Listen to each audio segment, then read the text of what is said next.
We see the anti-worm squad meeting underground, low-key actually, in the sewer tunnels with Kiryu and Ryuki first and foremost with the pleasantries. You gotta have the pleasantries because that's the most important thing before you go and kill a bunch of terrorists, right?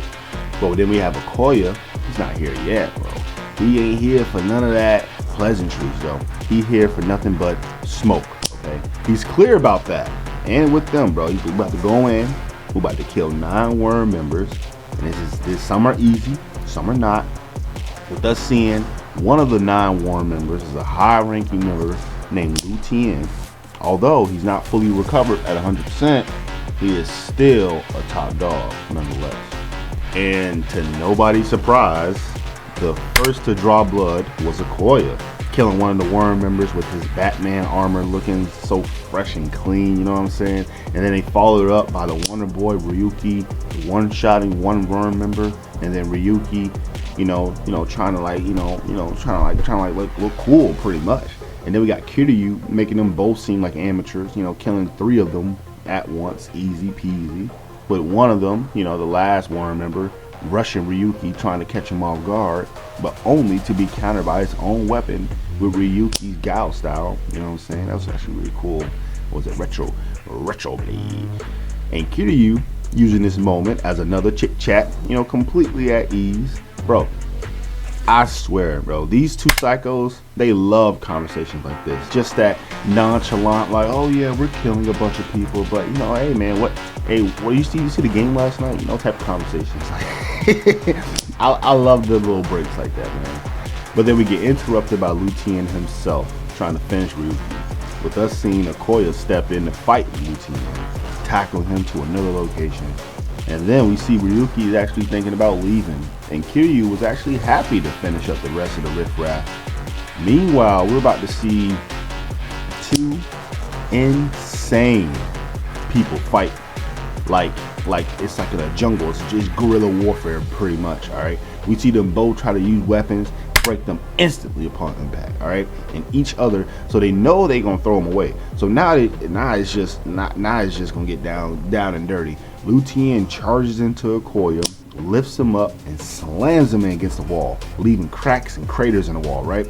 Unleash a deadly fury of blows, right? Akoya can barely defend himself, even with the armor. It's cracking, and it's actually hurting Akoya, all right? Akoya is desperately swinging, and he desperately starts to swing his flashlight, okay? And he hits Lu Tien in the face hard enough for him, to actually be stunned a little bit. And then Akoya turns on the flashlight, blinding Lu Tien to give Akoya the opportunity to just go haywire, just crash out. He literally caved Lu Tien's skull in with the amount of strikes he did, okay?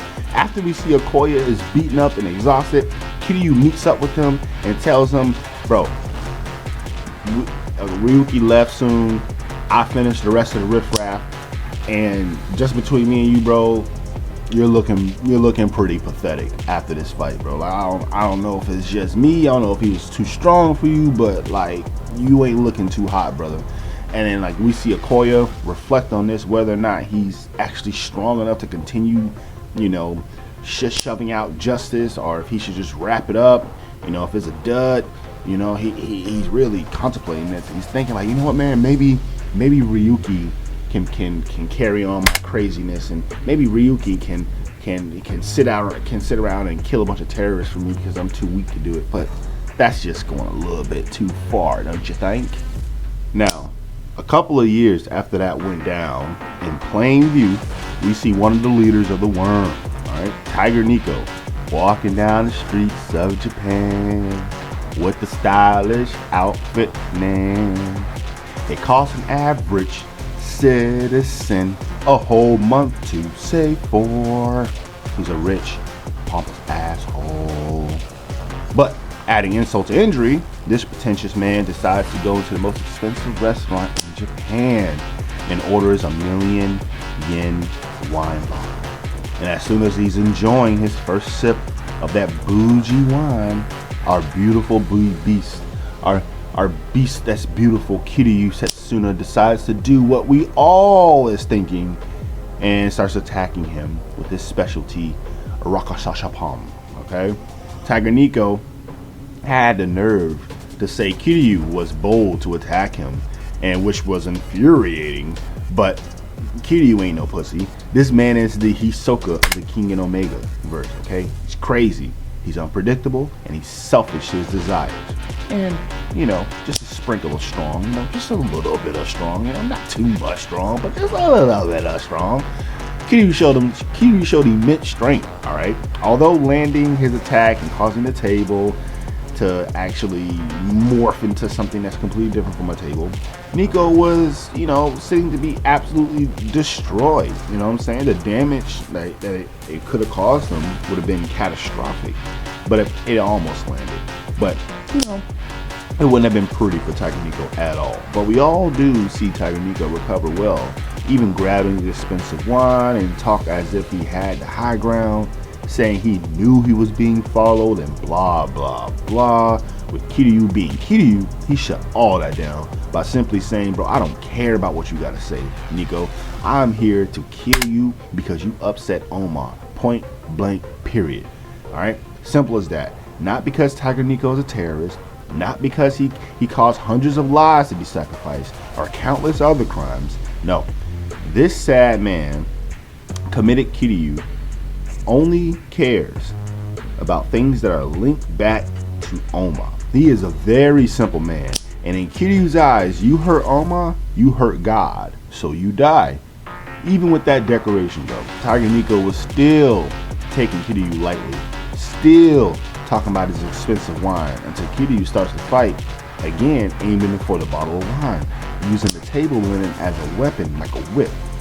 He grabbed the wine bottle out of his hand. He used the bottle as a weight for the table linen, which pissed off Tiger Nico. Not because of the fact that he could potentially die from Kiryu. Nah. He's pissed because the $1.6 million yen bottle of wine was destroyed. Sounds like, you know, sound like a you problem, bro.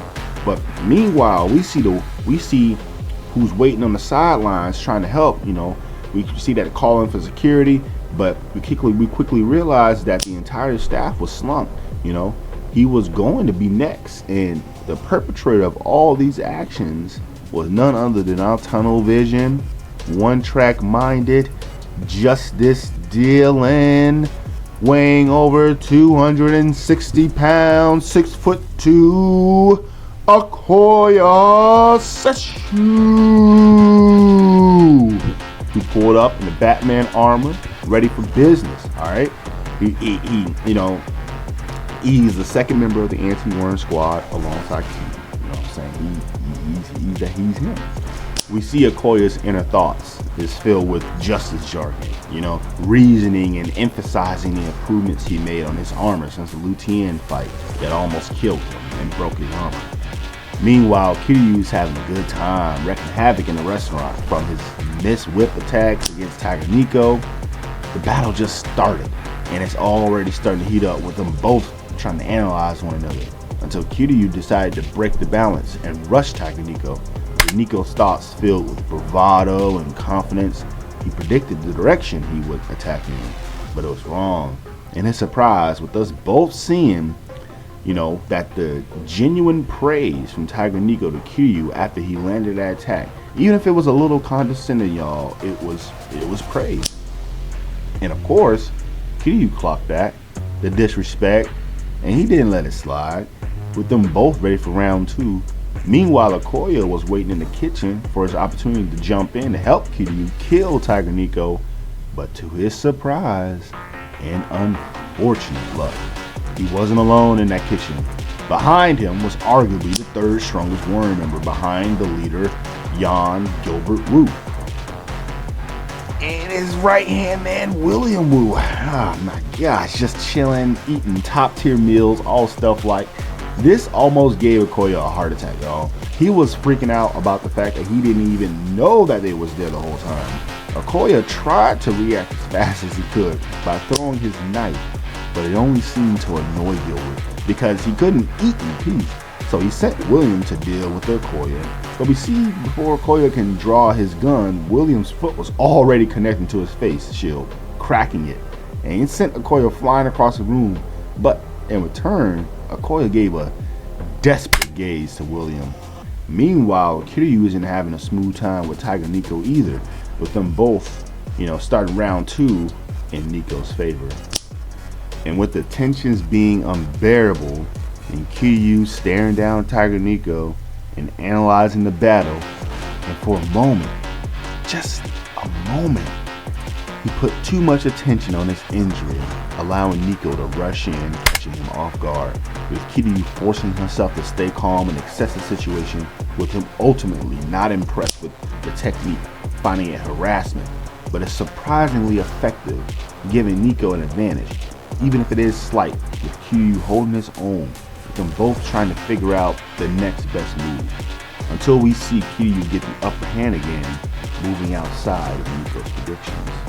With us seeing the end in sight, right? Both fighters are at full alert, with Kiryu slipping back into his old Kiryu we love so very much, making Nico tense up, yet he tried to end it, but noticed that Kiryu kick from earlier was specifically targeted at the circular canals, preventing him from going into advance, which allowed Kiryu to have the upper hand and look damn scary there too, with Nico wondering why Kiryu isn't finishing the fight, but seeping deeper into his insanity, wanting to be worshipped and having Oma's gratitude, proclaiming he's going to become Oma's god by killing him.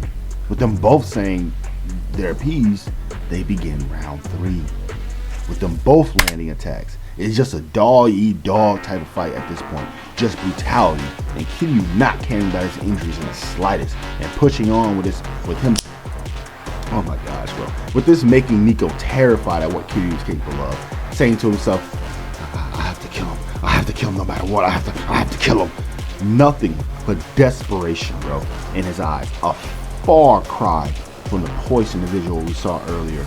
We do see, however, Kiryu got off screen by Nico, with him confirming to his partner Gilbert Wu that he defeated him. But, to Gilbert's surprise, Kiryu gave Nico a tough time, not remembering the last time he was pushed this far. Kiryu was strong, plain and simple. Meanwhile, we see Akoya is getting throttled by William, completely being overpowered by William's Superman syndrome. This doesn't mean Akoya was giving up. He kept trying, but if it wasn't for his Batman suit, y'all, he would have been KO'd by now. But we know from the sheer power of William. But unfortunately for Akoya, Gilbert joined William and dumped a bunch of gasoline on Akoya and lit the flame, literally planning on burning Akoya alive, forcing him to abandon his armor, with him being reduced to a smoldering mess on the ground, with the worm members not caring in the slightest, with us seeing Gilbert leave William to finish off Akoya. But this is when things get a little spicy, y'all. He leaves to join back with Nico to finish off Kiryu. With us seeing Nico, he needs to kill Kiryu. He doesn't want to kill Kiryu, he needs to kill Kiryu. Kiryu is a threat, okay? With him not being stupid to let Kiryu live, they both was interrupted by Akoya. And when they were interrupted by Akoya screaming, "Justice!" he was slamming the doors open. I don't know if that even makes sense, slamming the doors open, but he opened the doors in a slamming effect. He threw a grenade to actually blow up the restaurant to provide cover to grab Kiryu and escape, with them both barely escaping alive against the worm members. My God, bro. I tell you, man. Doing this video, this was amazing. This fight, this was amazing. The sequence of events with the anti-worm versus the worm, it was so cool. And it's just the beginning, guys. You let me know what you guys think in the comment section below and what you feel. Peace. Penny X.